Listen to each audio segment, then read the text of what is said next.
Assalamualaikum warahmatullahi wabarakatuh, anak-anak semua kelas 11 dan kelas 12 RPL. Lanjut lagi kita belajar Laravelnya ya. Kali ini kita awali dengan belajar bagaimana cara mengirim atau mempassing data-data tambahan yang akan kita tampilkan ke dalam template. Kalau kemarin kita sudah belajar routing dan templating ya, kemarin kita juga udah belajar bikin halaman-halaman seperti ini dengan menggunakan inheritance untuk membuat halaman kontak, halaman index, halaman kemudian template blade-nya dengan menggunakan directive yield dan inheritance dengan menggunakan extend. Sekarang kita coba bagaimana caranya jika kita punya data tambahan yang akan kita taruh di route. Kemudian data tambahan itu akan kita tampilkan ke dalam halaman web.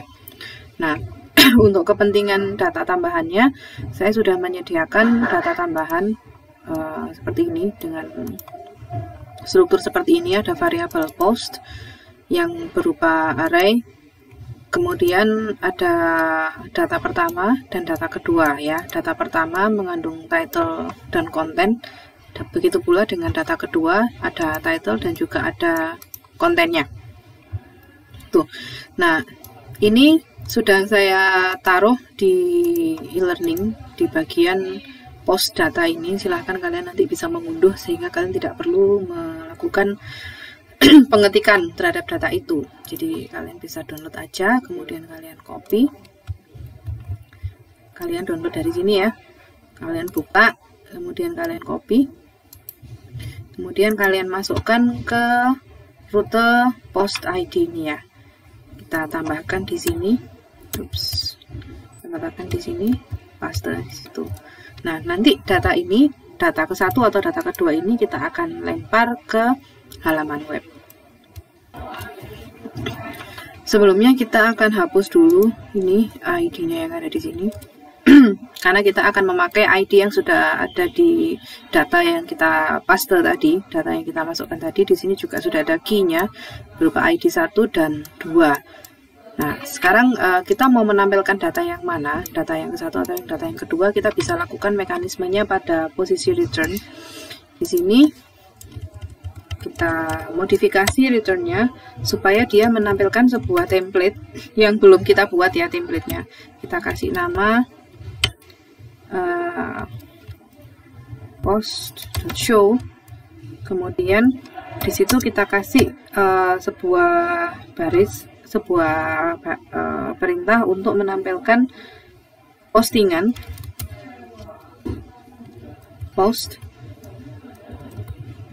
sesuai dengan ID yang diminta. Jadi kita beri post ID seperti ini. Berikutnya kita buat view-nya atau template-nya untuk yang ini post.show. Nah, karena kita pakainya post.show seperti ini, maka kita harus ikuti aturan konvensi namanya ya, seperti yang sudah disampaikan pada tutorial sebelumnya, bahwa post ini adalah foldernya, kemudian show itu adalah nama blade template-nya. Nah, jadi kita masuk ke view. Ini kita buat sebuah directory baru atau folder baru, kita kasih nama post. Kemudian di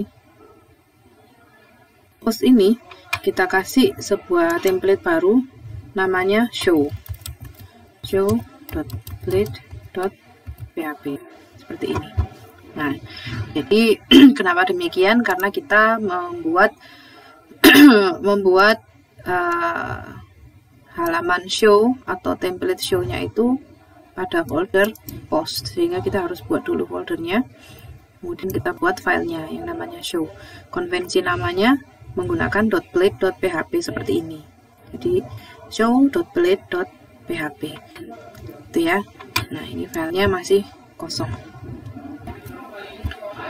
Untuk memulai kita bisa pakai yang sudah sempat dibuat kemarin di index.blade.php. Ini kita sudah punya kan, kita bisa pakai ini aja supaya nggak benar-benar ngulang dari awal. Copy, kemudian kita taruh di sini. Nah, di show.blade.php. Tentunya akan berbeda pada yang pertama pada title. Ini titlenya kita hapus, yang sudah ada ini kita hapus. Kemudian juga tentunya akan berbeda pada isinya ya. Ini hello home ini kita tidak pakai gitu karena ini kita akan menampilkan data yang sudah kita masukkan di sini. Nah, kalau kalian amati kembali, data yang ada di sini itu kan terdiri dari array bersarang ya. Ada array dengan data pertama dan juga data kedua. Nah, data pertama itu dia di dalamnya ada array lagi, yaitu title dan konten. Begitu pula dengan data yang kedua, di dalamnya ada array lagi atau himpunan lagi, title dan konten. Nah, untuk setiap konten ini ada title-nya gitu ya. Jadi pada data yang satu ada judul, ada konten. Di situ title ini kita bisa lempar ke halaman ini untuk ditampilkan. Tuh, dengan cara kita panggil variabelnya tadi pada datanya tadi yang namanya post. Di sini post ya. Post.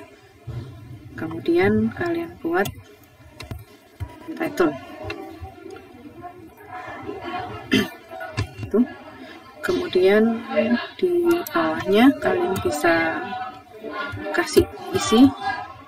Kita bisa nampilkan title dan konten dengan cara menggunakan tanda kurung kurawal 2 double seperti itu. Nah, baru kita bisa isi dia dengan post yang pertama title, kemudian yang kedua konten seperti ini. Nah, yang konten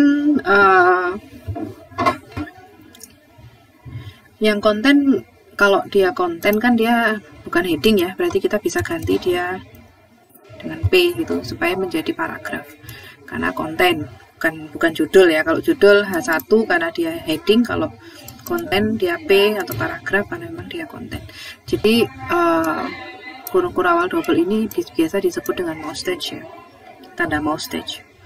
Kumis.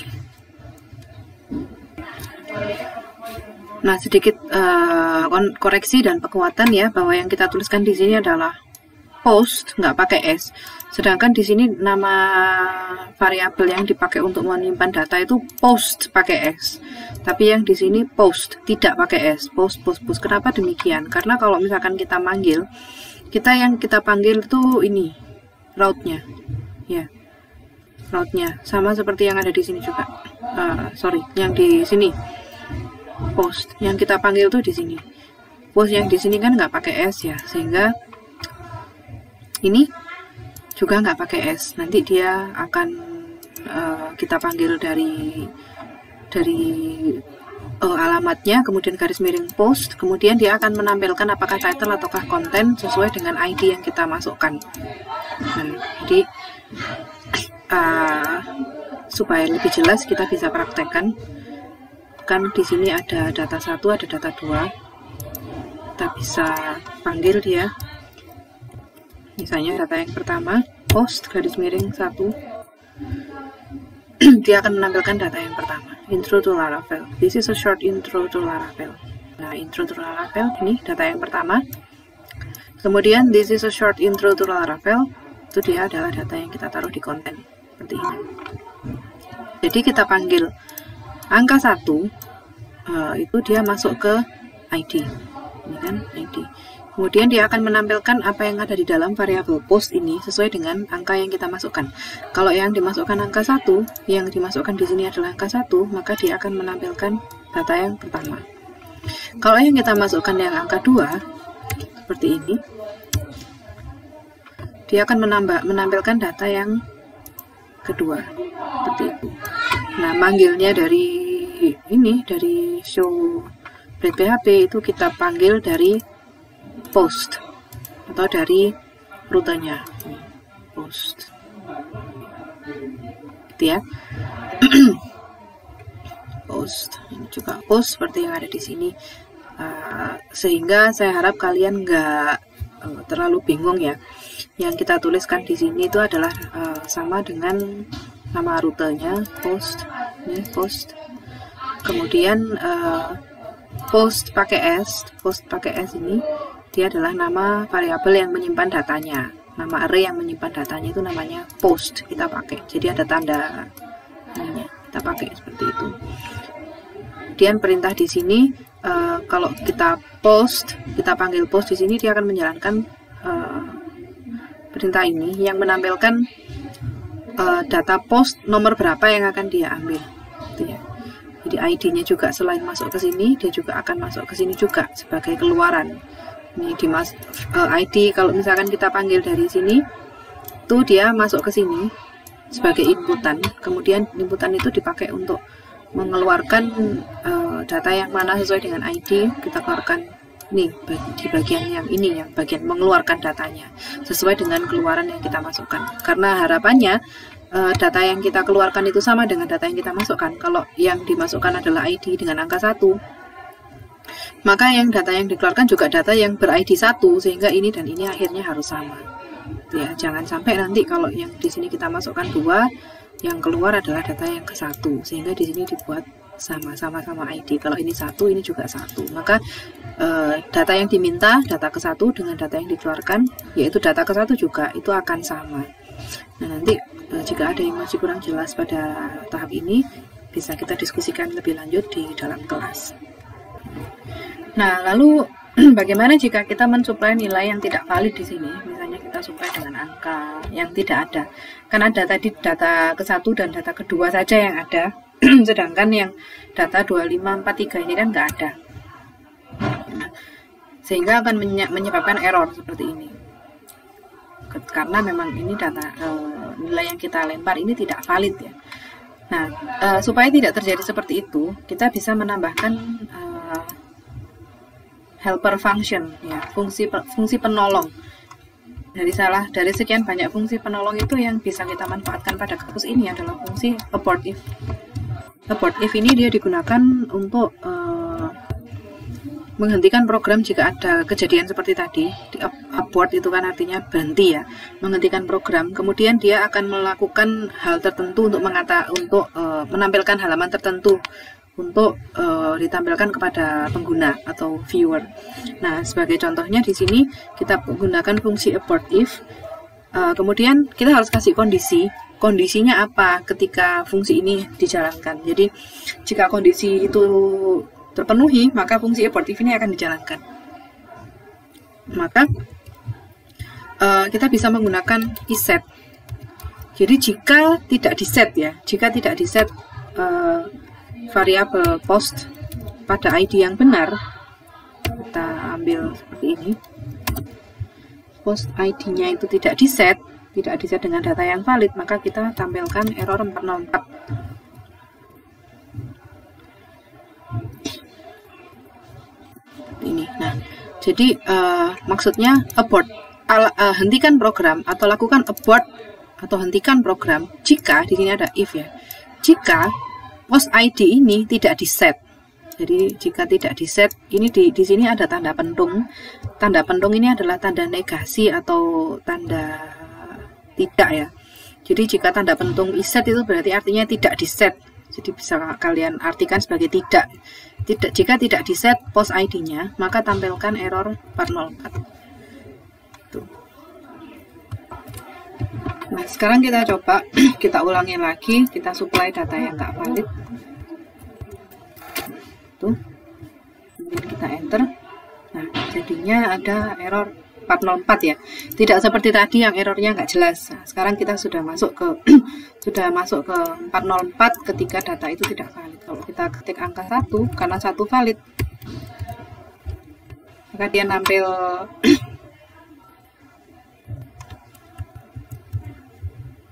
sorry. Nah, anak-anak, ada sedikit kesalahan tadi, ini kurang S ya. Yang benar adalah ini. Jadi karena ini dia mengambil dari data, maka datanya kan namanya post pakai S, sedangkan tadi kita salah ketik kurang S sehingga ada sedikit up tadi, sehingga kalian harus tambahkan S di belakangnya ini. Post S artinya jika pada data post itu ID-nya tidak diset, maka lemparkan ke halaman error 404. Jadi kalau tidak di set sesuai dengan ini 1 atau 2 data postnya, jadi ini harus sama-sama ada S-nya, maka lemparkan ke 404. Nah, kalau seperti ini insya Allah sudah bisa. Kita coba dengan ID 2 jalan, kita coba dengan ID 1 jalan. Nah, sekarang kita coba dengan ID yang tidak valid, dia masuk ke 404. Nah, jadi tadi ada sedikit kesalahan, segera dikoreksi saja. Yang betul adalah abort if jika tidak di set post ID pakai S. Nah, jika ID dari post ini tidak di set, maka lemparkan ke 404, halaman error 404 seperti ini. Ini adalah salah satu helper function ya, helper function untuk salah satu fungsinya untuk menangani jika terjadi error. Berikutnya penyederhanaan rute. Jadi kita akan membahas tentang penyederhanaan rute. Bagi rute-rute yang simpel, yang tidak ada data-data apapun ya yang di dalamnya, seperti seperti dua ini, kan tidak ada parameter ya, nggak ada parameter seperti ini, nggak ada parameter seperti ini, tidak ada key yang harus kita pakai, dan juga tidak ada data yang harus kita lempar, tidak ada helper function dan lain sebagainya. Intinya di 3 ini adalah rute yang sangat simpel sekali. Nah, kita bisa lakukan penyederhanaan. Yang pertama, sebelum kita sederhanakan, kita perlu sesuaikan dulu bahwa harusnya halaman indeks itu kan alamatnya defaultnya harusnya halaman indeks itu di ini ya, harusnya kalau misalkan kita buka localhost 8000 kan masuknya harusnya di halaman indeks. Sedangkan di rute kita yang kemarin pada saat kita belajar, kita membuat halaman indeks tersendiri dengan menggunakan rute indeks. Nah, ini juga tidak efektif, sehingga ini kita bisa hapus yang rute pertama. Kemudian ini kita jadikan rute root di sini. Ctrl S ya. Nah, lalu kita coba reload. Nah, ketika kita buka localhost 8000, kita sudah masuk ke halaman home. Yang kedua, kita sederhanakan rute ini. Untuk contoh, untuk yang pertama, kita bisa bikin ekuivalensinya. Jadi di sini kan butuh 3 baris nih. Kita bisa buat sederhananya dengan menggunakan view, dengan menggunakan metode view. Jadi kalau ini kan pakai get ya, ada lagi metode yang namanya view. Ini yang bisa kita pakai untuk menyederhanakan route. Caranya adalah dengan menggunakan route view. Kemudian kita tuliskan route ID-nya. Route-nya kan route ya. Route-nya adalah route atau garis miring, ini ada namanya route. Kemudian ketika dikasih rute ini, dia harus kemana, itu kita tuliskan pada argumen yang kedua. Nah, argumen yang kedua adalah home index. Seperti itu saja. Ini 3 baris ini itu ekuivalen dengan ini. Jadi kalau kita sudah punya ini, itu sebenarnya kita nggak butuh ini lagi. Sama saja fungsinya. Jadi kalau kita panggil rute ini, maka dia akan masuk ke halaman home index. Sama juga untuk yang ini, kita panggil rute ini, itu akan masuk ke home index. Jadi ini kita bisa hapus. Kita akan coba cari load. Nah, hasilnya sama. Begitu pula untuk yang kontak, ini juga kita bisa sederhanakan. Kita kasih kontak sama seperti ini, kontak. Nah, kita kasih namanya home kontak, nama view-nya. Kita juga bisa kita hapus kalau misalkan kita mau menyederhanakan. Nah, nanti kalau kita panggil kontak, dia akan masuk ke halaman kontak seperti biasa. Halaman kontak yang ini ya, kontak plate PHP. Sedangkan indeks yang ini, indeks plate PHP. Dia ada di folder home. Jadi di sini kita tuliskan home di sini, home index dan home kontak. Karena halaman template index dan template kontak itu ada di folder home. Kita bisa buat ya kontak hasilnya akan sama, namun dia lebih ringkas. Jadi tidak perlu 3 baris rute, hanya perlu 1 baris saja. Itu adalah salah satu contoh penyederhanaan rute dengan menggunakan metode view. Seperti itu. Oh ya, salah satu tips untuk supaya tidak menghapus, tapi misalnya kan kita tadi mengubah ya ini ya, mengubah root ya. Nah seperti ini. Kita bikin, misalnya ini saya pindah ke bawah ya, biar lebih mudah. Kita pindah ke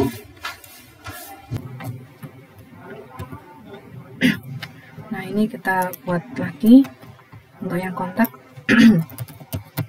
Kontak di sini viewnya adalah home kontak, kita ganti menjadi home kontak. Nah kalau kalian nggak mau kode ini dibuang pun, saya mungkin suatu saat nanti saya masih mau pakai kode ini, misalnya untuk ternyata saya berubah pikiran, saya mau ngasih supply nilai tertentu ke rute ini gitu ya. Nah tapi udah kadung dihapus, akhirnya harus buat lagi ya. Kalau kadung dihapus seperti ini akhirnya kan harus buat lagi.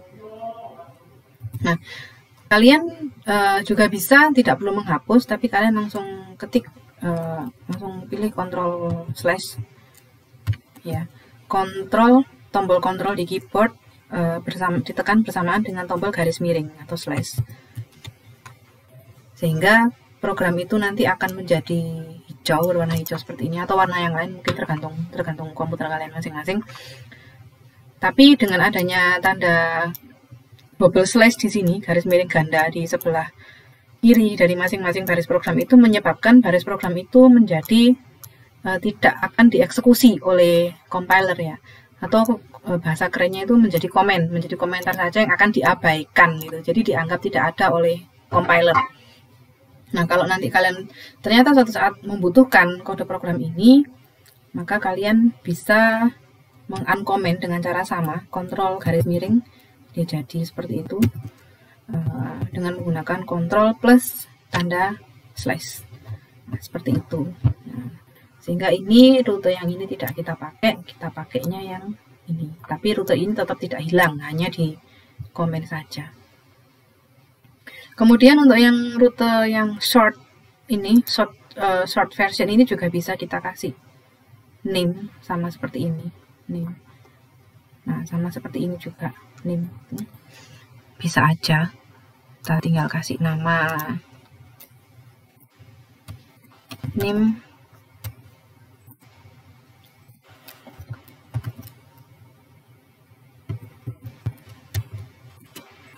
home index. Jadi biasakan nama itu sama seperti nama view-nya ya, seperti lokasi view-nya kan ini di home kontak ya. Jadi kasih aja name-nya sama seperti itu.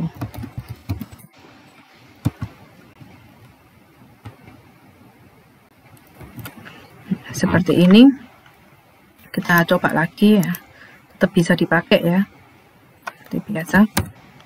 Seperti biasanya, seperti tadi maksudnya, sama fungsinya rutenya, meskipun kita sudah modifikasi dia menjadi versi lebih singkat dan juga tetap bisa dikasih nama. Itu terkait simplifying route atau penyederhanaan rute. Nah, baik, berikutnya satu lagi adalah conditional rendering ya, atau kita bisa menampilkan data tertentu ke dalam template ini, blade atau halaman web kita hanya jika kondisi tertentu dipenuhi. Jadi kita misalnya nggak pengen menampilkan semua, tapi kita membuat sebuah kondisi, misalnya kondisi bahwa hanya postingan blog yang baru saja yang boleh ditampilkan. Tapi jadi kalau postingan blognya ini lama tuh nggak boleh ditampilkan kayak gitu.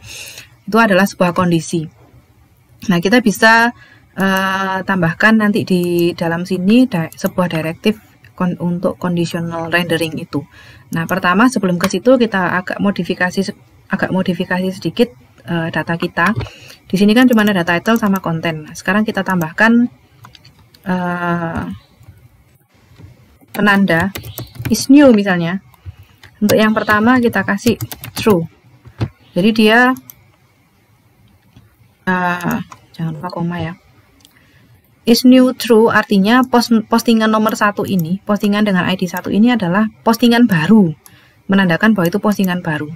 Sedangkan yang kedua kita kasih is new juga.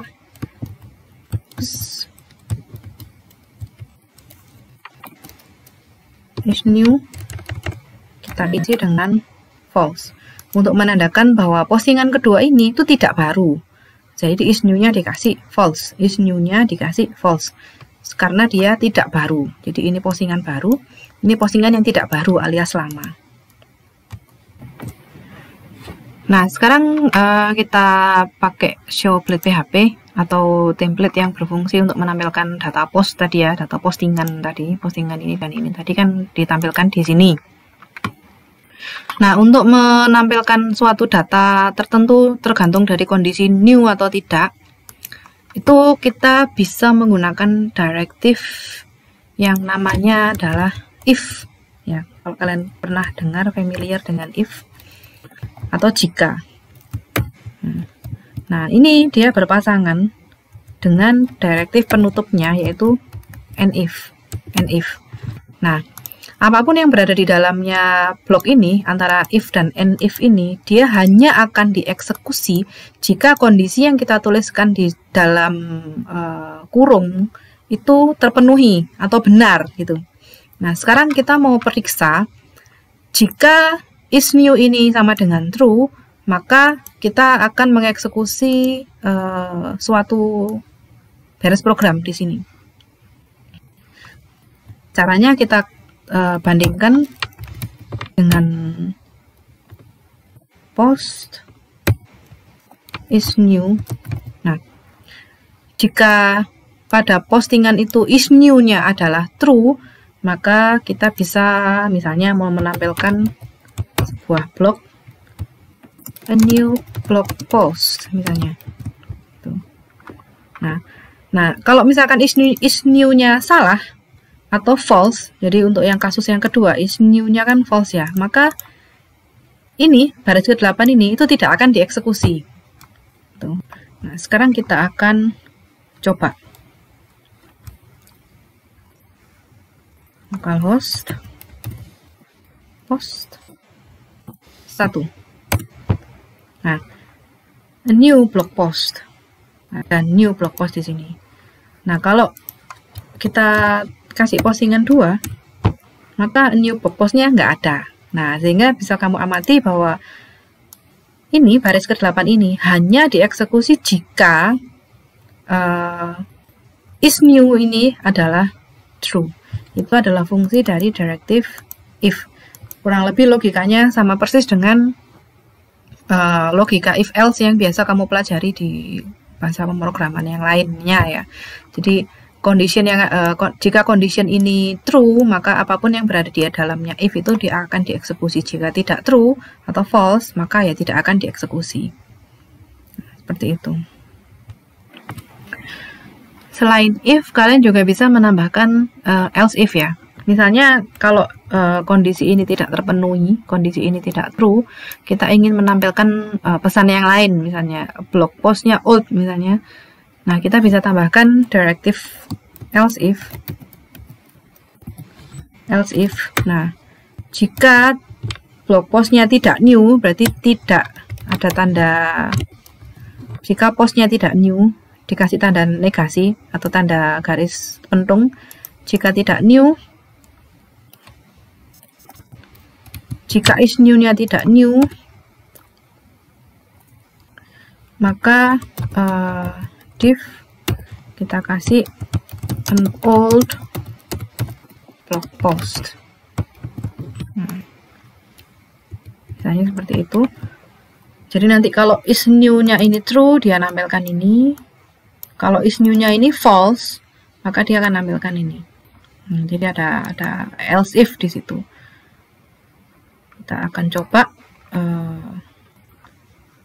reload postingan 2.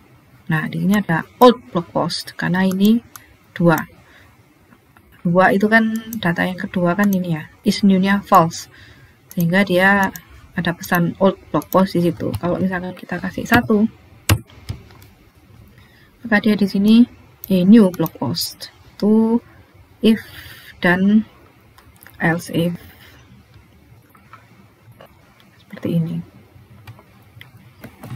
Nah, selain else if, kalau misalnya kondisinya sudah nggak ada lagi, misalnya ini kan is new ini kan cuman ada true atau false, dan juga kalau true begini, kalau false begitu ya. Kalau true maka tampilkan ini, kalau false maka tampilkan ini. Kan kondisinya cuma ada 2. Kalau kondisinya memang hanya ada 2 dan tidak ada kondisi yang lain, sebenarnya bisa juga kalian tidak menggunakan ini. Kalian cukup menggunakan else seperti ini. Nah, kan karena kondisinya cuma ada 2, jadi kalau nggak true ya false, kalau nggak new ya old ini. Sehingga kita bisa langsung kasih else di situ juga. Seperti itu. Kalau blog postingan yang pertama, kalau postingan yang kedua seperti ini. Bekerja dengan cara yang sama.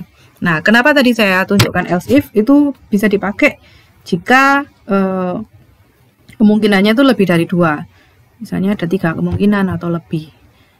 Misalnya jika postingannya itu tahun lalu, maka tampilkan postingan tahun lalu. Kalau postingannya 10 tahun yang lalu, maka bagaimana? Kalau postingannya baru kemarin, maka bagaimana? Kan itu kan akan ada banyak kondisi.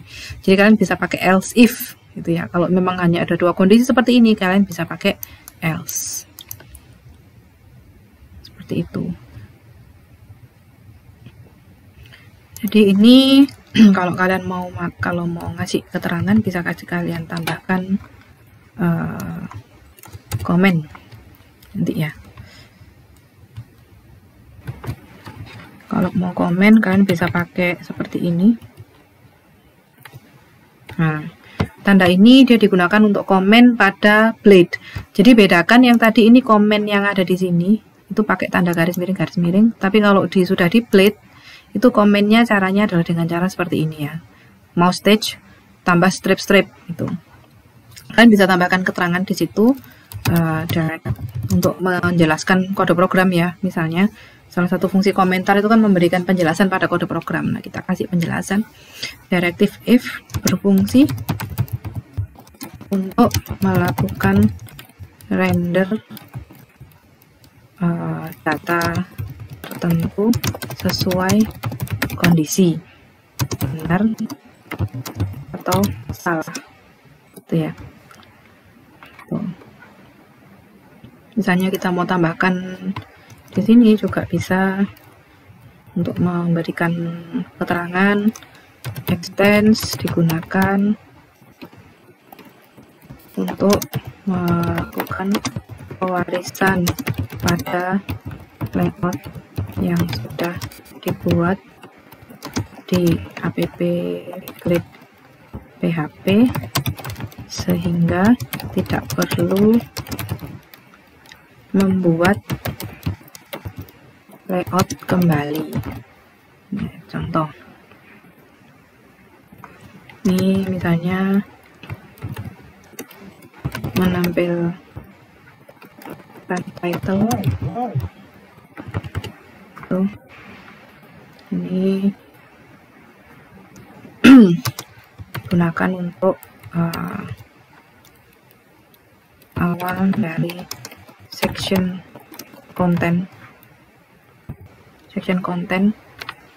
sesuai layout dan lain sebagainya. Jadi ini salah satu tips untuk memberikan keterangan pada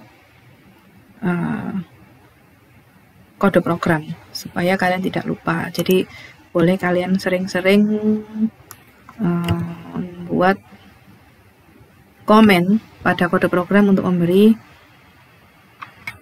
keterangan penjelasan pada program tertentu.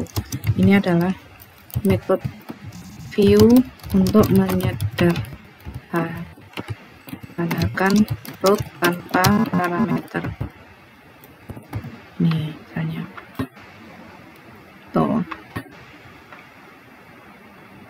Kemudian ini adalah metode get untuk root dengan parameter ID Misalnya seperti itu. Jadi kalian bisa memberi komen-komen seperti itu ya. Nah, begitu anak-anak untuk tutorial kali ini. Silahkan dipraktekkan dan nanti hasilnya silahkan di-push juga ke GitHub. Kemudian linknya dikumpulkan. Terima kasih. Assalamualaikum warahmatullahi wabarakatuh.